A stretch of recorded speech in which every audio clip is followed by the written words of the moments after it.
This week on Feel Good Friday, daddy-son blood transfusions. Social media is not healthy. Brain implant allows man to walk again. A social worker is the king of nursing home games. And religion makes people do wild things. Dude, that was like a solid 9. That was solid. I nailed that one. That was solid. I nailed that one. I'll give you a 9 out of 10 on that I one. will tell you, I'm skeptical of that last one. You're skeptical of what I've said? No, I'm Or I'm skeptical of the last. religion makes people do some wild things? Yeah, like I just don't believe it. You know what's funny? Like Is it just seems like a statement that doesn't really. Well, wait till we get to it. It's gonna be Connect. it's gonna be our what the health piece, which I won't get into now. But I'm not sure if this fits on the program, but it kind of does. It's pretty intense. But we'll get to it. It's funny because I don't think about what you're actually saying. Like, I'm not actually listening to what you're saying. I'm like anxiously waiting for the beat to drop and wondering if you're going to say the last thing Right. at that exact time. So I'm not like actually paying attention to the words coming into your mouth. It's kind of like the way that you never really pay attention to the words out of anyone's mouth, and you're just waiting for your moment to speak. Yeah. It's exactly like that. Yeah. Yeah. Let's talk about. Fucking, you are fucking, you fucking, you bloody, you bloody, bastard, bitch, you, fuck you, bloody, fucking mother, bloody, fuck, bitch. Let's talk about blood, okay? So Okay. I was like, whoa, this could go in so many different directions. let's talk about blood, baby. I wish you pulled the clip of the little kid Blood? saying, blood. blood. Baby Blood. Are you guys familiar? I'm sure you are, but are you guys familiar with Brian Johnson? Brian Johnson. I don't think so. Not by name, but possibly by actions. You know, Well- you know what popped into my head when you said that? Hal Johnson. No. Hal Johnson. Who was the Olympic runner? Who the doper? Oh, Who got caught for doping?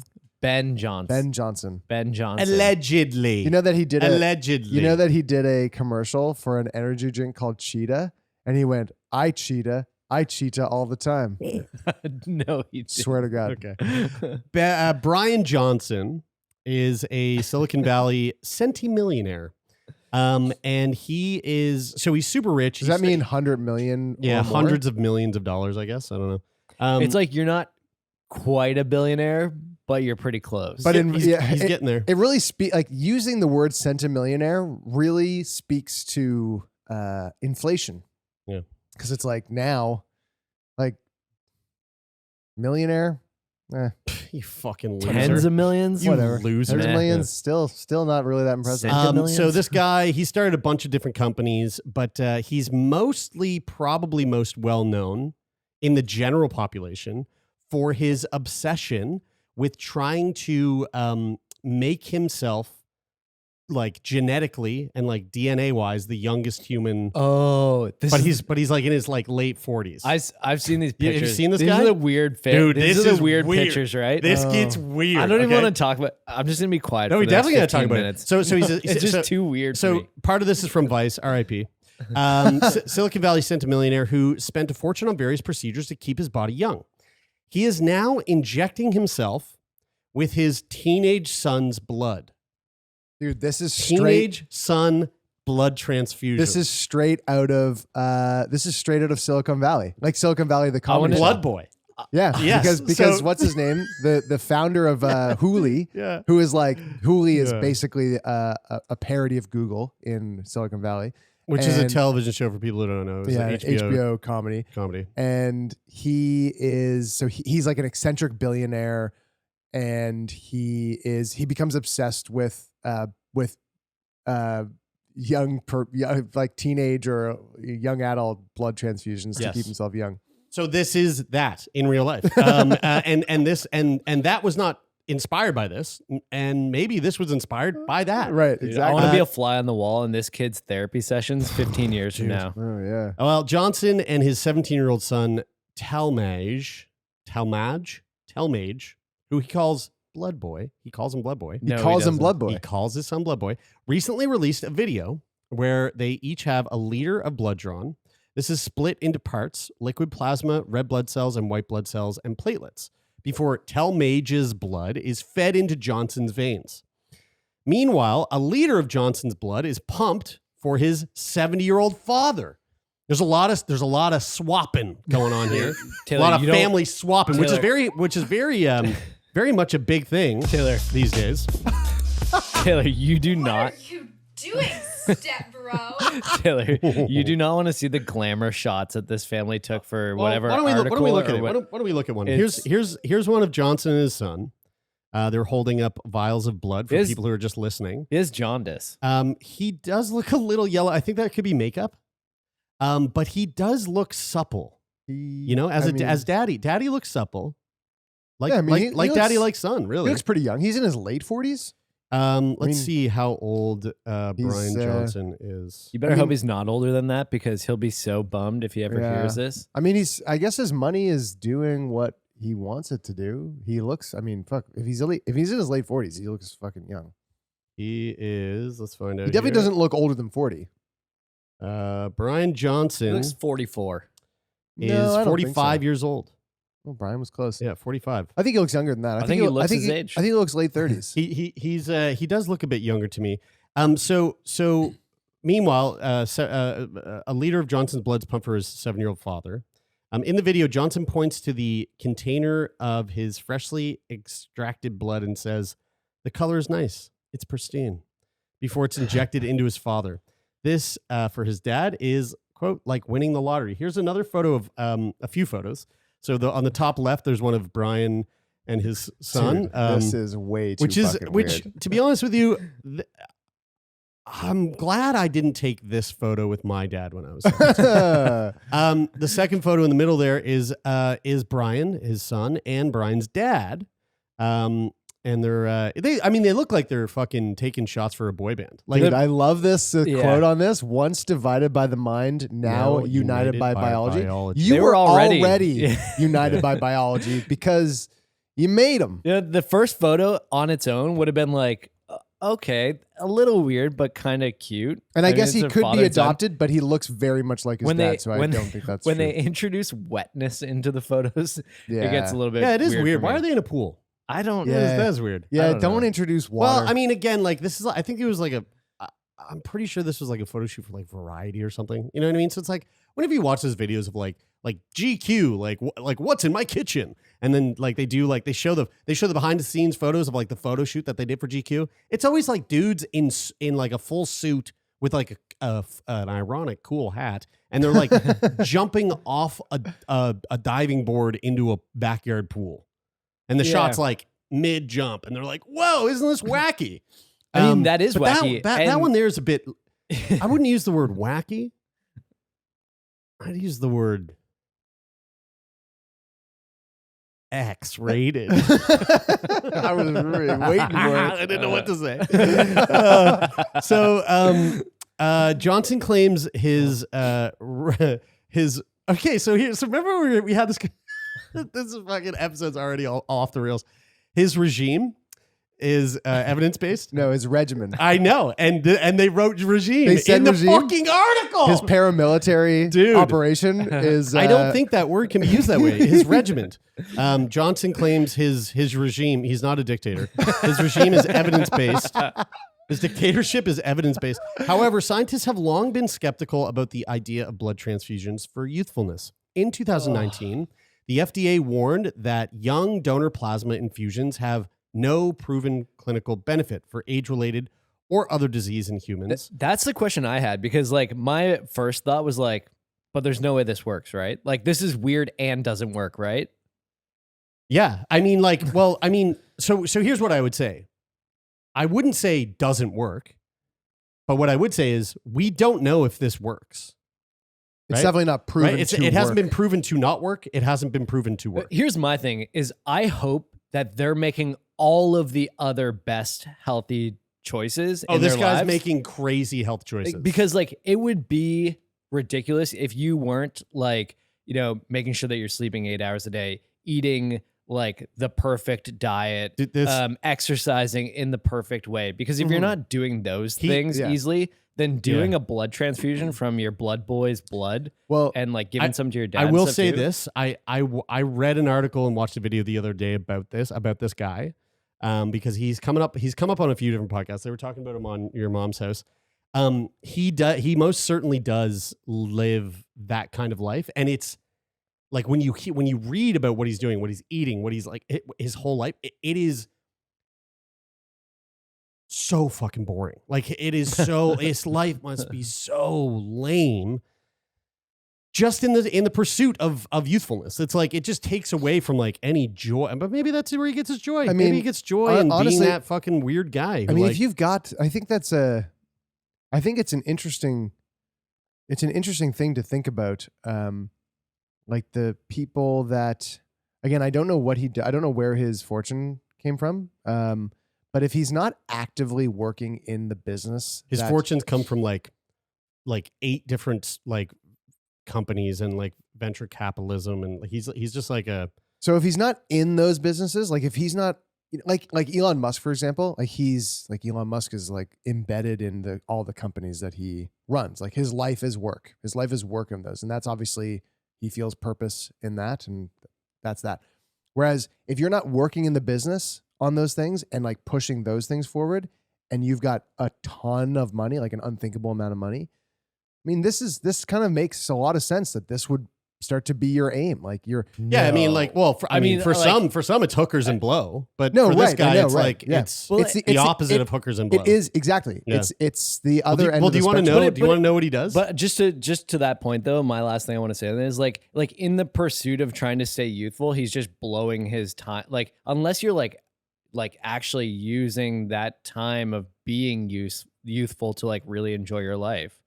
And do the things you love. I agree with rather you. than like investing the time and actually just trying to hang on to that, like those youthful qualities. And it doesn't really make. But it's a that cliche much of mega. sense to me. It's a cliche of the mega rich is wanting to live forever, because like that is a cliche of the mega rich. So it's not surprising to me that he wants to do this. I'm not saying it's worthwhile or that it's like that. I'm just saying it's not. Crazy. So here's this guy's daily so routine. sad. This is and you be the judge. Maybe this sounds fun to you. Okay. Brian Johnson's daily routine. This is according to Fortune.com. His fascination led him to adhere to a strict approach with the goal of reversing aging with the help of a team of 30 from nutritionists to MRI specialists. He undergoes daily body fat scans, routine MRIs, and often invasive blood and stool sample tests to see the biological age of his organs. He has 100 different protocols embedded in his day, he says. Johnson consumes precisely 1,977 calories a day and over 70 pounds of vegetables a month. His breakfast is a standard mix of broccoli, cauliflower, black lentils, mushroom, garlic, and ginger, followed by a meal of nutty pudding, which he gets directly from his son's balls. We might have to cut that out. Just kidding. That's not what they Allegedly, said. That's not what they in said. a joke. They said with nuts, berries, and finally a meal of vegetables, berries, nuts, and seeds, along with 15 grams of 100% dark chocolate and 30 milliliters of extra virgin olive oil. From his son's. He admits to ending his 3 ounces of red wine a day he used to consume in order to meet the metrics. With a wake up at 4:30 each morning. Johnson completes 35 different exercises and takes a list of supplements. It has all been a part of his blueprint project where he measures health of his organs to determine his rate of aging. And he says he continues to plan to continue this regimen forever. You know what this is? You know what this reminds me of? And I think over the last couple of years, this is probably something that a lot of people can relate to in some way, is the reason that the stock market is a exciting place for people and also a horrible place for people is because it allows you to see the minute to minute fluctuations of something, and it gives you a reason to either get really excited or really fucking anxious about something at every moment of the day. Now, It's an interesting take, Dopamine. Taylor. So the reason I'm saying that is when I hear that he's doing a like bone density scan every day. So your bone density is not going to change significantly. They didn't say bone density scan a day, but like doing but this like, shit like that. like I mean, doing getting MRIs. a shit fucking like that yeah, done sure. regularly. Yeah. Like even the most proactive doctor is going to go, you should do some of these things like once a year at Yeah. most, Yeah. because you're just not going to see a change that's worthwhile. And that's the same thing with securities or with companies. Like the value of them, the actual value of them don't change that much over time. And so it's more valuable to look at them sparingly over a longer period of time than to pay attention to them every second of every day. I mean, another analogy is just, well, maybe not even an analogy, like a direct thing is looking at the scale every day. Totally. Which is why that would be an quote unquote unhealthy habit, because you're looking at that, and if you don't see it move in the way that you want it to, then it can lead to you feeling bad about yourself. Oh, I should change something. I should eat less. I should run more. I should do this. I should do that. Like, One biochemist who is speaking to Bloomberg, who wrote an article about Johnson's transfusions, said that people seeking anti-aging infusions like this, quote, basically have an anxiety problem. He said, quote, "We have not learned enough to suggest this is a viable human treatment for anything." Charles Brenner, a biochemist at the City of Hope National Medical Center in Los Angeles, told Bloomberg. He said, "To me, it's gross, evidence-free, and relatively dangerous. According to the U.S. Food and Drug Administration, there is no proven clinical benefit of the infusion of plasma from young human donors to cure, mitigate, treat, or prevent conditions such as normal aging or memory loss. The FDA issued the warning after clinics began popping up in several different states offering young blood from paid donors aged 16 to 25 at a cost of up to thousands of dollars per infusion." It's funny because like when I read this, it makes me just like it tickles. I know this is kind of a controversial thing to say in the current climate that we live in, but I've always been a really big fan of conspiracy theories.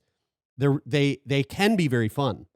They became a lot less fun after Trump sort of fucked them up for everyone. I know. But they still can be really fun. And one of the ones that is like that kind of borderline's not so fun, but still it is kind of fun, is like the people out there that like truly believe that, you know, the elite and the rich are like are stealing adrenochrome from babies and like injecting it. And when you read this, you go, wow, I mean, that's kind of what's going on here. You know? The thing that makes me like, I actually feel a bit like angry about this though, in particular specifically because of his son.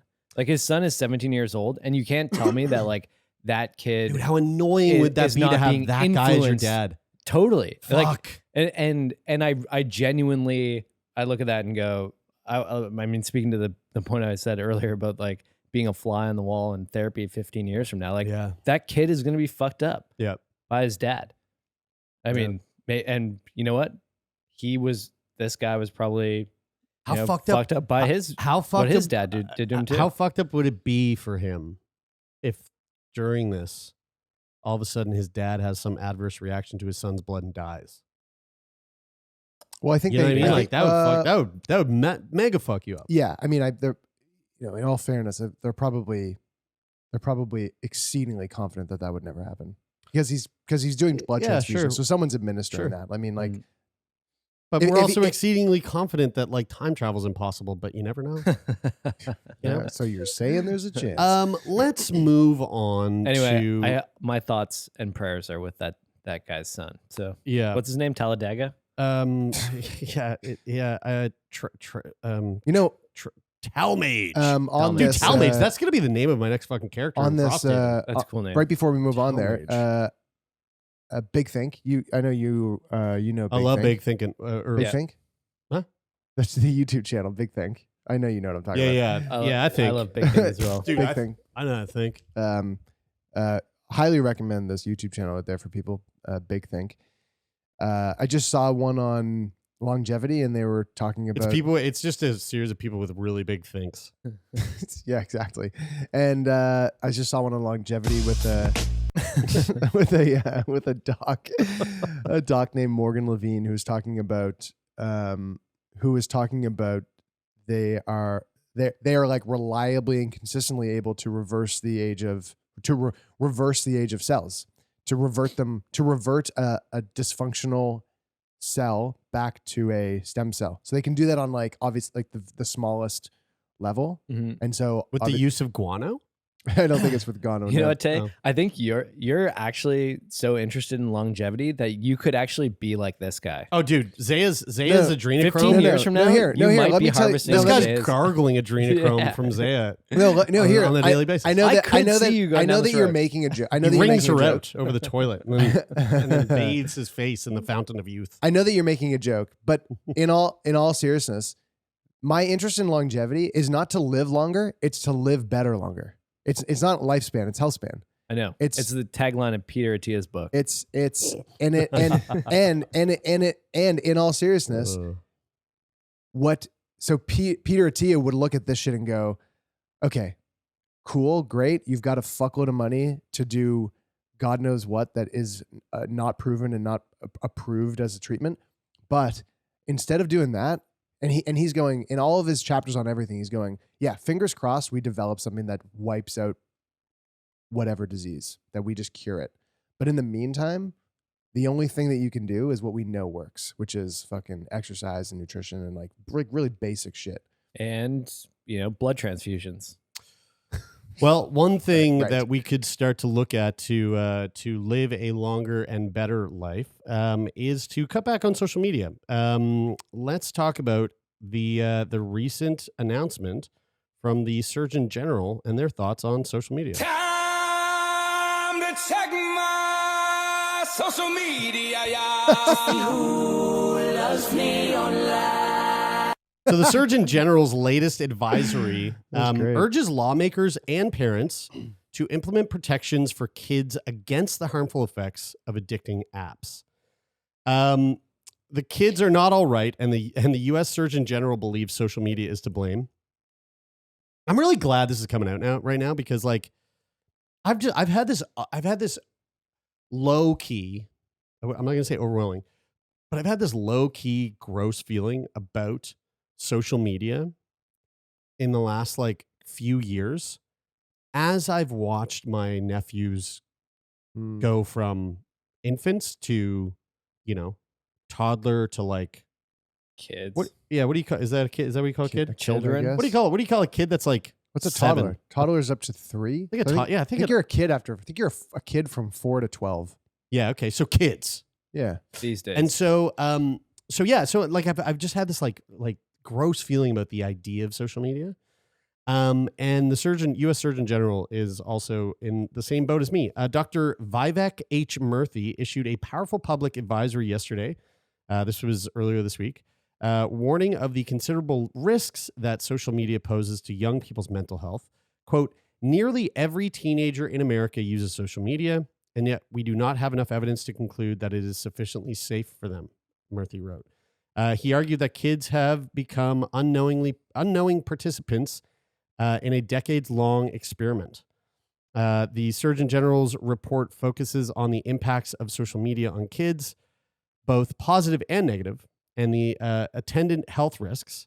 The report outlines 2 types of dangers associated with social networks: content-related problems, such as negative self-image or bullying.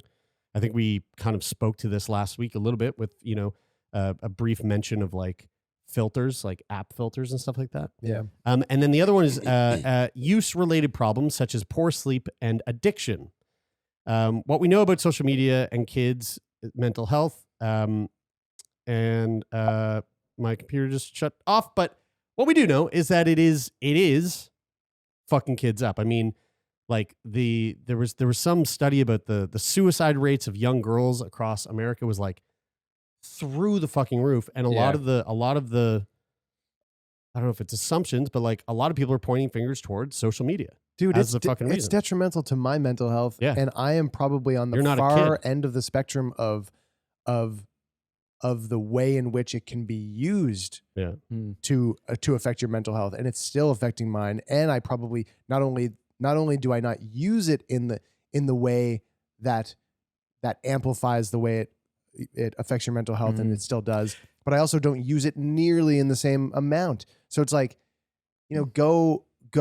go back down the spectrum to using it for, like the highlight reel shit and like and really feeling like people are validating you and all that stuff, and like really feeling that, and also using it 10 times more or more than that.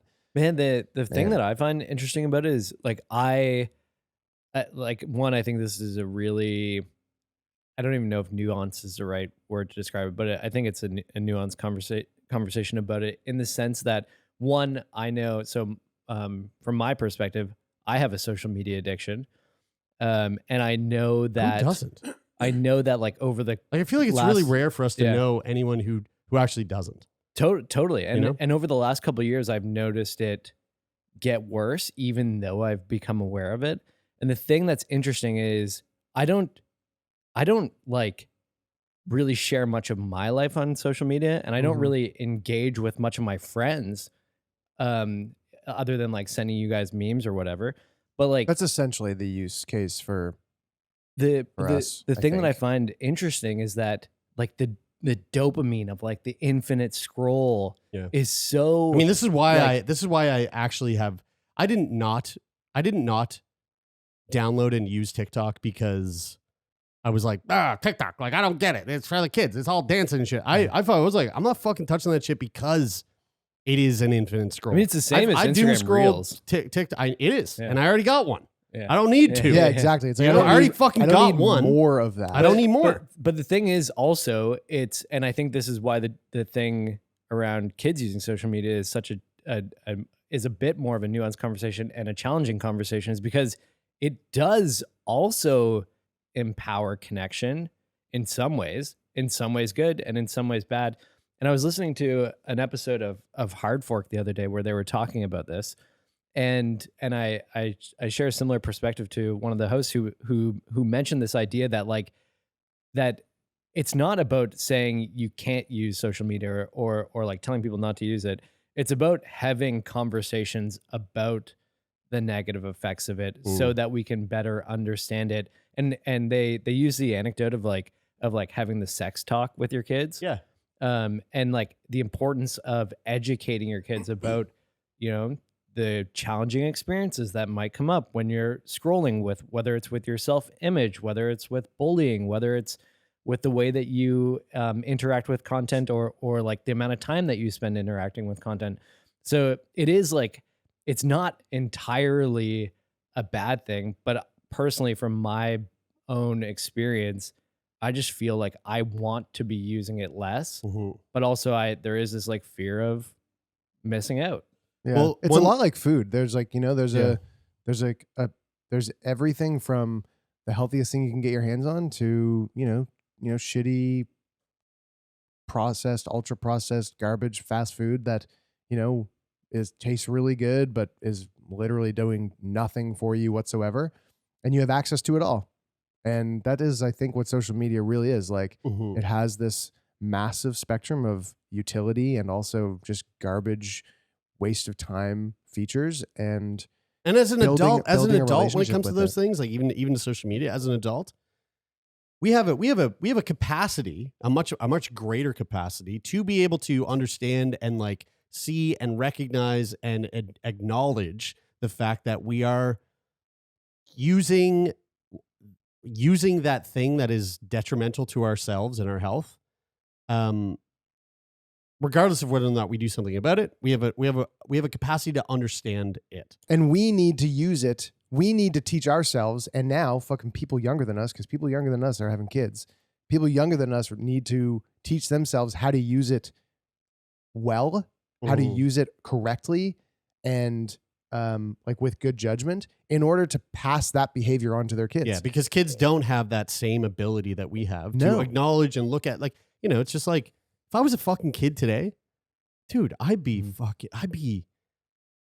drinking 10 prime a day and like fucking, like I'd be such a piece of shit. Like I'd be inundated with crap, with garbage. I'm curious, like from your guys' perspective, to actually like try to take something actionable from this. Like, what is one thing, like one type of like guardrail or thing that you could put in place to I like got one. help you sort of curb the addiction or thought have about a better this. relationship with social media? So the thing that I'm going to start doing is, if like, and anybody can do this. Like when you're out and about, at the grocery store or fucking walking your dog through the park or whatever, and you see someone who looks like they're younger than Brian Johnson, so a kid under the age of 18, using their phone with their like face in their phone.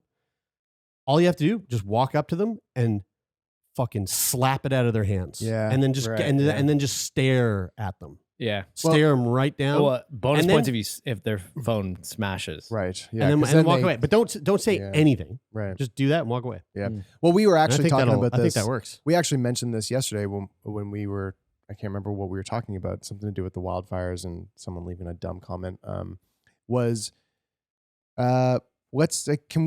Can we get rid of the comment culture? Can we just Yeah. and that means, I think, and this might sound, I can see how it would be very easily to go, that Taylor, that's fucking stupid, and never going to happen. I can totally relate to that sentiment about this, but can we just get rid of comments? Yeah. Can we get rid of the fucking aspect of social media where everybody just needs to weigh in?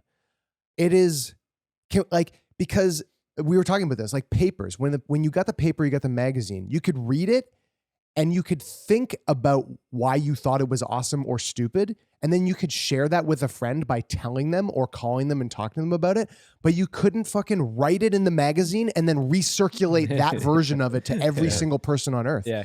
So can we take away the comments so that you can still get this insane access to information that we've never had the likes of before ever, and not start fucking culture wars? I mean, Yeah, even if it's just, and maybe we don't like remove, maybe Instagram doesn't remove commenting from the platform, but like I can make it a thing for myself to not read comments anymore and to not comment on shit. How And sick just would not it be? engage. How sick would it be if there was a feature for you to be able to just turn, like for you to be able to turn it off right now? Yeah, that'd not be turn it awesome. off like you can turn it off so that people can't comment on your shit. But I mean, like just turn off the comment thing so you don't even see it. Like, I mean, I do want to get to like what we do know about social media and kids' mental health like today. But before we do, to your point, because we didn't mention just massive thoughts and prayers and fucking love sending out to everybody who's been affected by the wildfires. For people who don't know, like it's probably not like international news or anything, but It's national news. We got an email from somebody from a colleague in Toronto, and she there's mentioned in her email, and I was like, holy shit, I didn't know it was. Yeah, there's been wildfires here in Nova Scotia, which is very uncharacteristic for Nova Scotia. Climate change is here, and it's very close to where we live. 20-minute drive from here. There's over 200, 200 structures, 200 homes that have been affected by this fire. 14,000 residents of Nova Scotia have been have had to evacuate their homes. A good friend of ours is like waiting to hear if his home fucking burnt down. Super sad and really fucked up. And we always look at Alberta and go, wow, I can't believe if that was where we. Right, I exactly, can't because that believe. shit happens every single year in Alberta to Yeah. like massive extents, and we're just getting a little like taste of it here. But on Instagram yesterday, there was a video of a guy, and it was like, here's the context of the video. It was the place where the very first fire truck unit showed up to try to put out a fire, and it was on the like perimeter of this guy's property, which is all trees, woods, and his driveway is what's separating this fire on the trees to his home. He's just got a driveway in the middle, and then a forest fire right next to his fucking house. And it's obviously like a real fire, but it's not like, this is early in the fire. It's not like it's engulfing an entire forest and like you can't see shit and it's there's a couple trees on fire next to his fucking house. And the guy obviously just came back from work or some shit. He's wearing like a suit and a tie, like just got home from the office. And he's got his fucking lawn hose with like a what do you call it? Like a hose gun. Yeah. And he's pointing at the fire. He's like trying to like put it out while the fucking firefighters are like arriving and trying to help the guy. And of course, this is like, this guy's home's gone now. This guy does not have a home anymore. Almost guaranteed. It was in the center of where this shit started. And one of the top comments on the fucking post was like, Darwinism at its best. Like, not worth it, dumb fuck. And it's like, yo, Yeah, exactly. what the fuck is going through your mind? Like, at what point do you think you're being helpful right now? And you're just a piece of shit. Yeah. And do we need to offer people the opportunity and the capacity to do that? Nobody needs your fucking opinion. Nobody needs my fucking opinion on it. Shut the fuck up. But it also, I feel like it emboldens people to be shitty people in like real life too. Like I feel like that culture sort of spills out like outside of the internet too, and then people, and obviously far less so. But like if you're used to going online and picking fights and being in the comments and talking shit to one another all day, like that must have take some sort of toll on you, you know, outside of like being Totally. on your computer. Now think about that in the context of a bunch of fucking children going to high school. Yeah. And back to this. So what we do know about social media and kids' mental health, by all accounts, America's youth are currently experiencing a mental health crisis. The number of teens and young adults with clinical depression has doubled between 2011 and 2021, according to San Diego State University psychology professor Gene Twinage. In 2021, the CDC found that nearly 25% of teenage girls have made a suicide plan. Many experts have pointed How to many? How much? 25% of teenage girls. I've made a suicide plan. Many experts have pointed to social media as a potential cause, since the deterioration of kids' mental health has coincided with the rise of social media platforms over the last decade. Still, the effect of likes, retweets, and TikTok comments on kids' brains remain more or less a mystery. We know that social media use affects adolescents and that teens show alarming rates of anxiety and depression, but studies that have attempted to determine whether social media is a direct cause of worsening mental health has been inconclusive. Plus, not all kids are impacted by social media similarly. Some adolescent girls, for instance, appear to be more at risk than others. There's just so many confounding factors. I'm not surprised that they can't pinpoint it, but it's kind of like, I mean, it's very much so like the conversation about the forever plastics. Yeah. It's like, man, why are we all more shitty in almost every way than we were 100 years ago? Yeah. Other than our ability to treat infections with antibiotics. It's like by so many metrics, we're just worse off. And it's like, right. We use this thing in every single product that is across the globe. Yeah. So it's very hard to pinpoint it and say like, this is the thing. Yeah. But it just so happens that thing is in everything. And it's like social media is that for the minds of people. Yeah. It's I mean, capitalism. a good, We need a post-capitalist society. a good reminder, if you haven't been thinking about it, just to take a moment to like think about the way that you use social media. Are there ways that you could like improve your relationship with it? Because it's fucking up our kids. Let's I this know has for been me, a bummer. my last quick thing on that is I just want to personally, I'm going to stop reading comments and posting comments. And then my second thing is I want to stop using social media when I'm bored. Maybe on the toilet. Yeah. I'll never stop using it when I'm shitting. Yeah, I think on the toilet's a good. I mean, use I case. got to do something when I'm shitting. But seriously, the comment thing, dude, yeah. 100%. I mean, if you're commenting, just think about that for a second. Like seriously, think about it.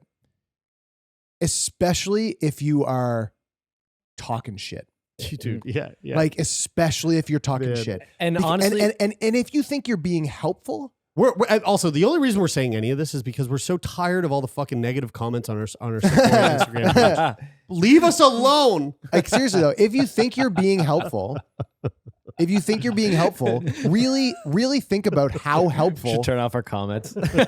Really think about how helpful a social media comment is. Yeah. Because even the most intelligent, Yeah. logical, well thought out comment is not going to do anything except toss gas on a fire. Yeah, and honestly, what we've been trying to get at is we want to hear from you what you're going to do to curb your social media use. So leave let us one know. comment on every single picture and reel we've ever put up on our Instagram page, so the we know. engagement. And if you're watching on YouTube But seriously, right now, leave a comment seriously, below. though, and again, this is the very last thing I'll say. Oh, for fuck's sakes, guys! Seriously, if you want to fucking do something, That's it for if you this want week. to, if you want to do something about something that you feel you need to talk about, say it to the people that matter to you. Yeah. Say it to the people that you spend your time with, Mhm. so that you can get on the same page with the people that actually matter in your life, and maybe that will extend outwards. Yeah. Mhm. Let's do a little palate cleanser. Okay. This was from a tweet from someone. I found this on social media. I'm not reading any more stuff on social media. This guy is a social worker and a coach and fitness instructor, and he's brought these. He's come up with these fun games to play with the residents in this nursing home. Okay, this made me feel really happy. So if you're just watching this, he's like Art Zuka these games. I know with you. these I know why you older like folks. this. You like this because it's like the beer game at Capella. Dude, 100%. Yeah, this is like ice cold beer in real life. Dude, this is awesome. It's That sick. is awesome. Yeah. He's got this vacuum game that he plays. Basically, it's like vacuum hockey, trying to catch these balls. Dude, he's got the vacuum on his back. Again, we he's got a highly vacuum. suggest you go check this out on YouTube if you haven't seen it. It really is like heartwarming and cute. And then this old man, Stop. old man tries to make a little joke. Yeah, Oh, he made his own like table hockey with books. It's great. Oh fuck, I love this. This is the best thing I've ever seen. Guys, no joke. This is also, wow, this is incredible. Because this is also extremely functional and useful. Yeah. Like these are like Yeah. brain teasers, functional movement, like Whoa. coordination, like things that seriously degrade as you get older Yeah. unless you practice it. So shout out to that guy. Don't know who it is, but if anybody does know, leave a comment in our comment section so we can find out. Let's move on to this fascinating story. A guy in, I believe, Now, you know what? Don't leave a comment. DM us. Actually, comment on his videos and tell him Yeah. to write us and comment our videos so yeah, that he there can you come go. on our show. So I think this guy's from Sweden, Switzerland, some kind of Nordic country. I don't know. The guy, Switzerland's not Nordic. tall, Close. dude, fucking over there country. This guy had a brain implant. He was paralyzed and now can walk using his thoughts. This is wild. this week's edition of AI Bri or A Bri. Yeah. So his name is Gert John Oskam. Is this Neuralink stuff or what? No, it is not. It is not Neuralink. So this is a picture of the gentleman. He basically is wearing a PlayStation 5 on his head, and he's got some stilts. In 2011, in China, he was on in a motorcycle accident that left him paralyzed from his hips down. And now, with a combination of devices, scientists have given him control over his lower body again. He said, quote, "For 12 years, I've been trying to get back my feet," Mr. Oskam said in a press briefing on Tuesday. He said, "Now I have learned how to walk normal, natural." In a study published on Wednesday in the journal Nature, researchers in Switzerland described implants that provide a digital bridge between Mr. Oskam's brain and his spinal cord, bypassing injured sections. The discovery allowed Mr. Oskam, who's 40, to stand, walk, and ascend a steep ramp with only the assistance of a walker. More than a year after the implant was inserted, he has retained these abilities and has actually showed signs of neurological recovery, walking with crutches, even when the implant was switched off. How fucking crazy is that? Whoa. Quote, "We've captured the thoughts of Gert Jan and translated these thoughts into a stimulation of the spinal cord to reestablish voluntary movement." So this is super fucking wild. Wow. Um, So he's basically like through the use of the implant, he has basically developed like a workaround in his nervous system to use his legs that is starting to work without the implant. yeah. So the way this works, kind of broken down, the the new interface changed. So he went through like a bunch of different stuff over the years, and they started doing this like new treatment with him. In the new study, the brain spine interface, as the researchers called it, took advantage of AI through it's called an AI thought decoder, which reads Mr. Oskim's intentions and detectable as it's detected as electrical signals in his brain, and then they match those thoughts to muscle movement. The etiology of natural movement from the thought to intention to action was preserved. The only addition, as Dr. Courtine described it, was the digital bridge spanning the injured parts of the spine. So they've used AI inside this chip to basically read it. It's like human to tech telepathy. His thoughts are telling the chip what to do in order to stimulate the brain so that his body does it. Mm-hmm. Andrew Jackson, a neuroscientist at Newcastle University who was not involved in the study, said, quote, "It raises interesting questions about autonomy and the source of commands. You're continuing to blur the philosophical boundary between what's the brain and what's the technology," which is a fucking trippy thought, right? That's super trippy. Yeah. Here's video of him walking if you want to see him move. It's funny. The thing on his head looks like the bra in Little Nicky. Yeah, it It was does. on like the booby head. Look at this fucking Nord walking like that. So what we're watching right now is a fairly tall gentleman with this thing attached to his head, and he's walking with like a wheel-assisted walker. So not canes, but like one of those walkers with like a little basket in front of it. Within 5 to 10 minutes, I could control my hips. Like they were like the brain implant picked up what I was doing with my hips. So that was like, yeah, the best That's outcome I incredible. think for everyone. Stairs. I mean, shit, 12 years too. I mean, his muscles are probably, yeah, in probably. really, really. Atrophy. It's Extremely interesting rough because shape, you yeah. can almost see like the firing of like the electrical signals as like his like movements are almost sort of like frame by frame with like the sending of the commands to actually like make his body move. It's Man, wild. it is wild, and I don't know if you have that in there, but I mean, speaking like along the same line is that Neuralink was approved by For the FDA FDA, for a human trial. trials. Yeah, Yeah. first human trial. Yeah, so Dr. Jackson added that scientists in the field have been theorizing about connecting the brain to the spinal cord stimulators for decades. So he had implant in the brain and an implant in the spinal cord, and the two were basically linked in terms of like electrical signals. The researchers used another algorithm to connect the brain implant to the spinal implant, which was to send electrical signals to different parts of the body, sparking movement. The algorithm was able to account for slight variations in the direction and speed of each muscle contraction and relaxation. And because the signals between the brain and the spine were sent every 300 milliseconds, Mr. Oskim could quickly adjust his strategy based on what was working and what wasn't. Dude, Within the first treatment session, he could twist his hip muscles. Which that's is what why he you was could saying see there. every 300 milliseconds. That's why you could see that sort of like pulse to it, almost like frame by frame movement. Totally. But it's We need to interesting. get So- that down to. We need to get down to 25 to get that lag down. Yeah, that's right. 100%. But it is so there's two chips, one in the brain and one down below. So I'm guessing like because there's some sort of severed connection in the spine, then it's basically jumping that. That's what they were saying severed earlier. connection by, like, sending they've it- created this bridge that second yeah. chip that then like Yeah. fires electrical Yeah. signals to.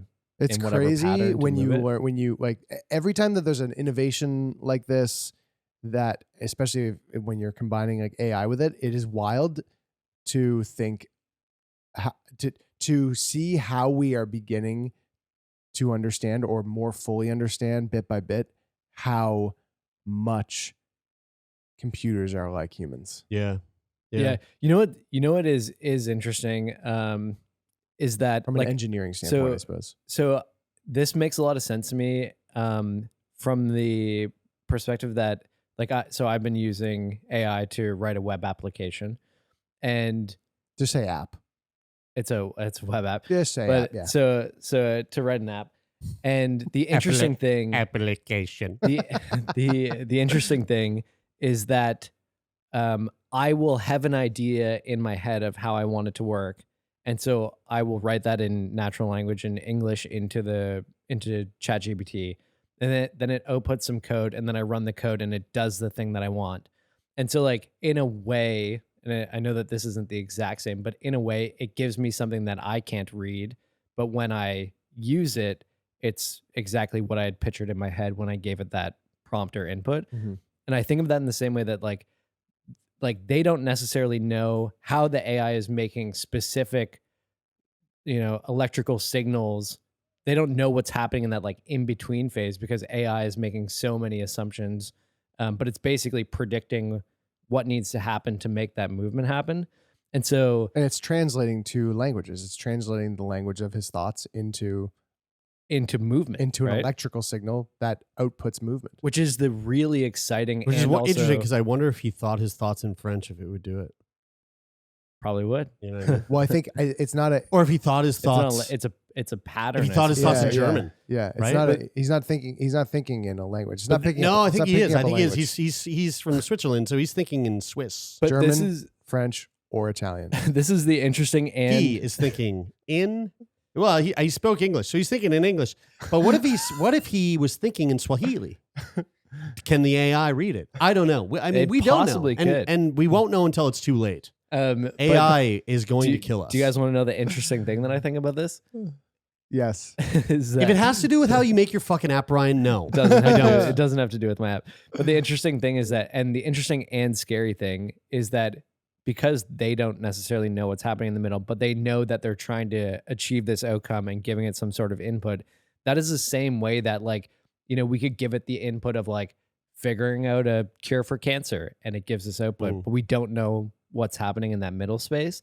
And that is the scary thing because that is where there's also room for the AI to do very dangerous things Well, you know what's scary to me? that This could end the world. the part of this that's scary to me is that when the revolution happens and the AI come to get us, they got Gert. Like Gert's He's on their side. He's on their side now. Like Gert's a fucking he's just like he's a grunt now for the AI. Like they're gonna go throw this fucker on the front line. Let it It's be like, known that I'm on their side too. I'm an AI optimist. Hey, I'm on the AI side, but I'm I don't want to go friendly. to war. I don't want to like fight for the AI. You I know, just like want AI to know, let it be known historically that I've always been I'm on your side. I don't think there's going to be a fight. I'm an AI optimist. I see the dangers, but I think we're going to figure it out. wait till fine. Gert's fucking knocking on your door. Jen McGee in our Discord had a very interesting thought about this article, about this man, which said super interesting, but it makes me think of an older article that we covered on Feel Good Friday about people with obsolete implants in their body. Is it possible this guy's implants could stop working if the company goes out of business or the technology becomes obsolete? 100%. 100%. 100%. But fingers crossed that's not the way, that's not the the direction that we're going. Also, those like ocular implants that sort of like shit the bed. I think those companies started at a time where technologically they had to jump a lot of hoops. Whereas like if you start up some sort of tech company today, again, to come back to the AI thing, AI is doing a lot of the heavy lifting and the heavy the heavy work to kind of propel a company to a point where they'll make the funding that they need to like keep their fucking shit Guys, afloat. I don't know. This is Wow. why there's like open source absolutists, like people who believe that the code should be made public and available, because if these companies go to business, then there could be a repository that somebody could Sure, clone and then right. like run it locally on their own computer Yeah. and then basically manage their own Or some- technology that's in their body. Yeah. Or Yeah. some type of like, because all this shit is super, super early, like this is like 1994 for the internet, for AI right now. It's going to move much faster than the internet ever moved. But you have this crazy amount of companies come out of the ground. And then you have the dot-com bubble in 2001, 2002, 2003. And then it bursts, and like 90% of those companies go out of business and fail. And you're left with these like, but ultimately like the behemoths that we have today, like the Amazons and the Googles and the Apples and stuff.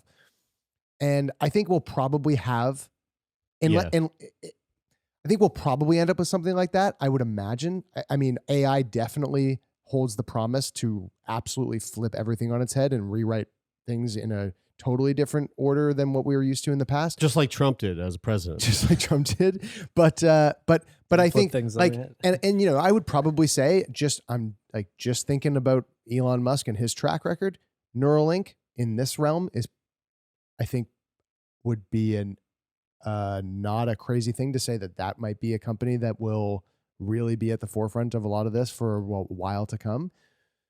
So I would like to see, as long as they don't kill the human subjects like they did with the animals. Right. So I would like, so if something went obsolete and Neuralink had like a similar product, and like there were people that were basically left out in the cold with obsolete products, that a company like Neuralink would go, hey, we got you, because this is fucked up that your whole life was dependent on this company that went out of business. And so it'll just cost compassionate. It'll just cost you $180,000. Well, hopefully a compassionate. Yeah, give us a $25,000 deposit. You can get in line, and then and then we'll get it to you. Let's wrap this up real quick because our cameras are running out of battery. How do you guys like the new camera setup on YouTube? All 8 of you that watch, thank you. This is about religion and about how religion makes us do some wacky things. I was really fucking super baked on edibles the other day and came across this Instagram page called Holy Violence.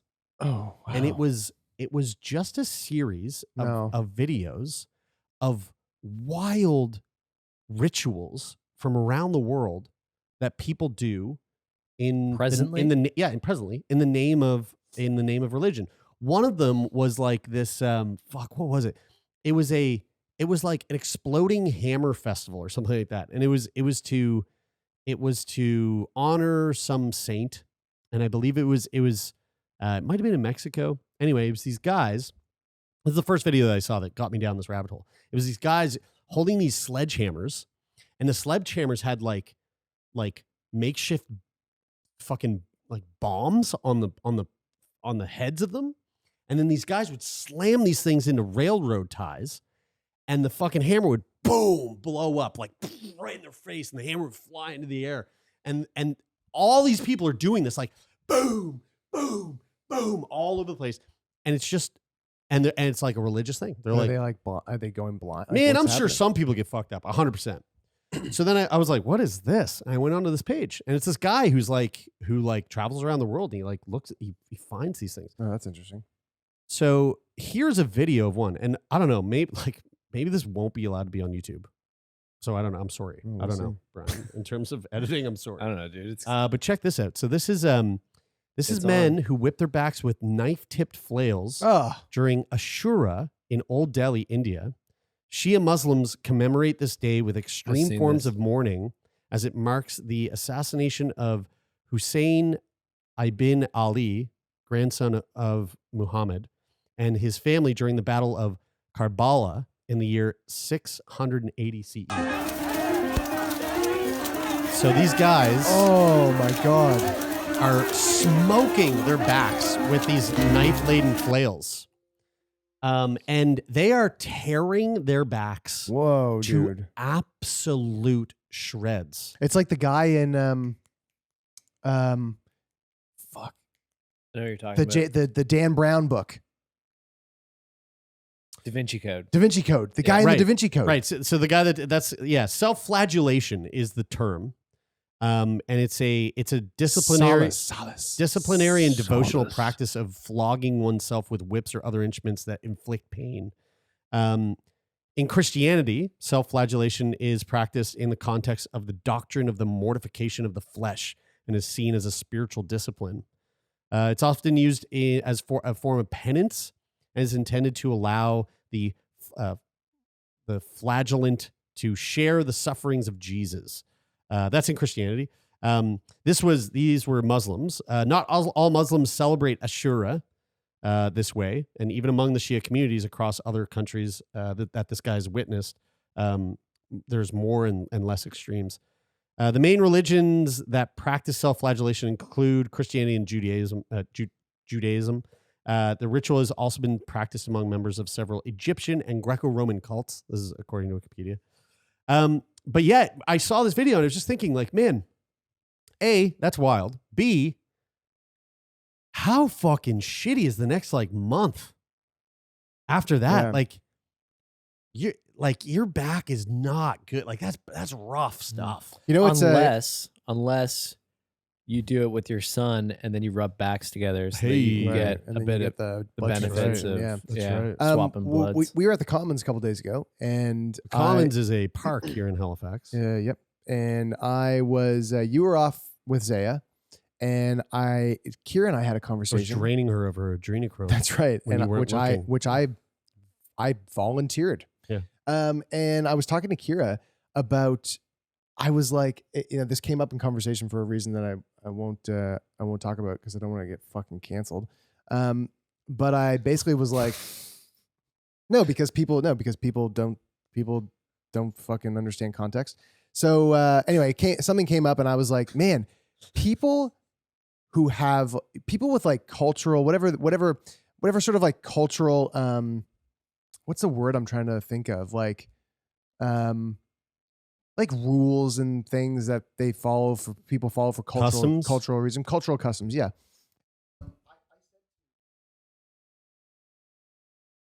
Your mic's just dead. Did you unplug it there? There you go. Hey, I said to Kira, there is something so incredible about people who like really adhere to cultural customs, like really just impressive when they adhere to a cultural custom that is undoubtedly causing discomfort. Like what we just saw. Yeah, because I was going, man, if anything makes me feel even slightly uncomfortable, I just question its relevance. Yeah.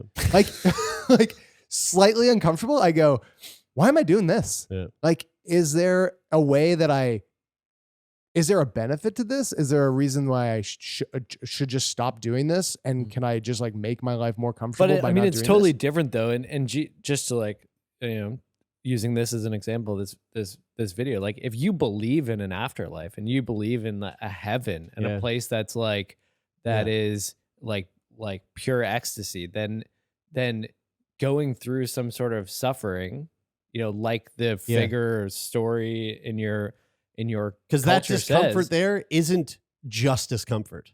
That discomfort comes with a lot of comfort, I would say. Yeah, probably like totally euphoria. Yeah, totally, 100%. Yeah. I mean, it just like I was just going, wow, like it is incredible because I am so likely to just question that. But there's also a lot of stories, and that's when you got to check your privilege, bud. but as somebody you're walking a fine line. As somebody who grew up, I hate to see the comments of this video, Taylor. No, people don't comment anymore. But as somebody who grew up going to Sunday school and like doing first communion and being, I don't know, baptized, whatever the religious stuff I did when I was a kid was.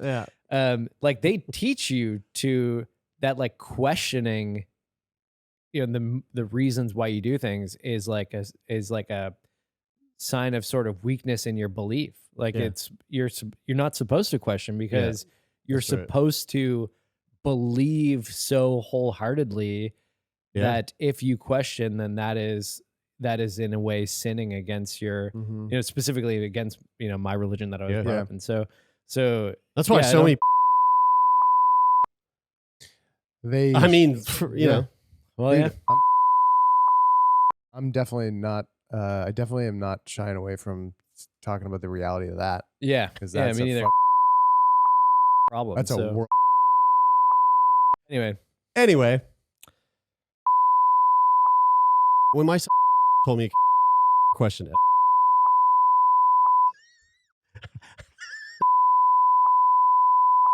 okay, so well, there we go, folks. That's another episode. How about that?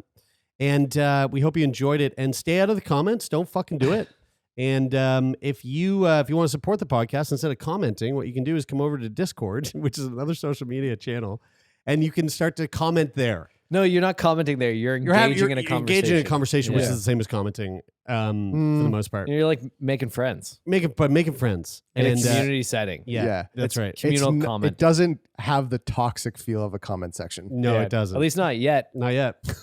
So So what Brian's saying is Yeah. there's a gap for someone out there to there's fill. an opportunity here. Yeah, someone could come and just toxic We've, the fuck out of we've that. actually got a good mod bot on yeah. the server that keeps that shit from happening. So That's it's a right. safe space. Yeah.